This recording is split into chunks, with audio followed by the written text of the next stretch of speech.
Night آپ کیونکہ جاتے نہیں تو آپ کو پہلی دفعہ میں لگے گا یار کیسی رنگینیاں ہیں یار, ناچ رہے ہیں, گا رہے ہیں, پی رہے ہیں, او یار یہ انجوائے. اور ہم یہاں جمعے کی تقریر سن رہے ہیں مفتی صاحب.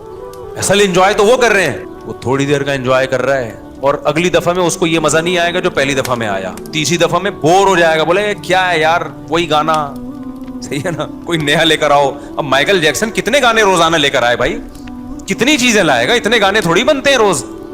اور گانے کی لذت کتنی دیر کی ہے, تھوڑی دیر کی, وہ بھی تھوڑی دیر کی لذت ہے.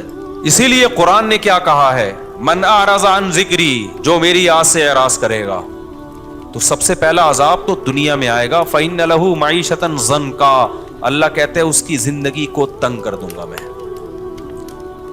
ایسے گھٹن کا ماحول لگے گا نا اس کو, ایسا لگے گا جیسے میں کسی جیل کی کوٹری میں بند ہوں.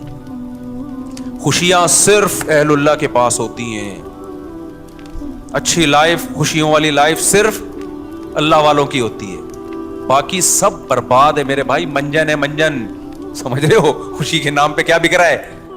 نفسیاتی ڈاکٹر اگر شریعت کو فالو نہیں کرتا وہ خوشیوں کی باتیں کرے گا, وہ خود خوشیوں میں نہیں ہوگا. لذت جو ہے نا, حرام لذتیں, حرام لذتیں, یہ انسان کو تھوڑی دیر کے لیے لذتیں دیتے ہیں, اس سے اس کی نیچرل لائف کو چھین لیتی ہے.